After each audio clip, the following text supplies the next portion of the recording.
तीन फकीर एक बड़ी यात्रा पर थे। वे एक मरुस्थल से गुजरते थे। मरुस्थल लंबा था और उनकी आशा से ज़्यादा लंबा निकला। उनका भोजन खत्म हो गया, उनका पानी खत्म हो गया और अभी कोई आशा दिखाई नहीं पड़ती थी कि कितनी यात्रा और शेष रह गई है। शायद वे भटक गए थे। एक शाम जब वे रात को रुके तो उनके पास केवल एक रोटी का टुकड़ा और एक छोटी सी पानी की बोतल बची थी। तीनों लोगों को उतना पानी पूरा नहीं हो सकता था। तीनों लोगों को उतनी रोटी से कोई मतलब नहीं होता था। तो उन तीनों ने सोचा, बजाय इसके कि हम तीनों इसे खाएं और तीनों समाप्त हो जाएं, यह उचित होगा कि एक इसे खा ले, शायद वह मंजिल तक पहुंच जाए। दिन दो दिन की उसे ताकत मिल जाए। लेकिन कौन खाए इसे? उन तीनों में विवाद हो गया कि कौन खाए इसे। कोई निर्णय नहीं हो सका। तो उन तीनों ने यह सोचा कि हम सो जाएं। एक ने सुझाव दिया कि हम तीनों सो जाएं और रात जो भी सपने हमें दिखाई पड़े, सुबह हम अपने अपने सपने बताएं और जिसने श्रेष्ठतम सपना देखा होगा वह रोटी और पानी का अधिकारी हो जाएगा। वे तीनों सो गए।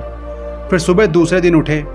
उनमें से एक ने पहले अपना सपना बताया कि मैंने बहुत ही श्रेष्ठ सपना देखा। मैंने देखा सपने में परमात्मा खड़ा है और वह ये कह रहा है कि तेरा आज तक जीवन अत्यंत पवित्र है। तेरा अतीत एक पवित्रता की कहानी है। तू ही रोटी और पानी के खाने का हकदार है। फिर दूसरे फकीर ने कहा कि मैंने भी सपना देखा और मैंने देखा कि अंतरिक्ष से कोई आवाज गूंजती है कि तू हकदार है रोटी और पानी का, क्योंकि तेरा भविष्य बहुत उज्जवल है। आने वाले दिनों में मेरे भीतर बड़ी संभावनाएं प्रकट होने को हैं। तुझसे जगत का, लोक का बहुत कल्याण होगा, इसीलिए तू ही हकदार है रोटी और पानी का। फिर उन दोनों ने तीसरे मित्र से कहा कि तुमने क्या देखा? उसने कहा, मुझे न तो कोई आवाज सुनाई पड़ी, न कोई परमात्मा दिखाई पड़ा, न कोई मुझसे बोला।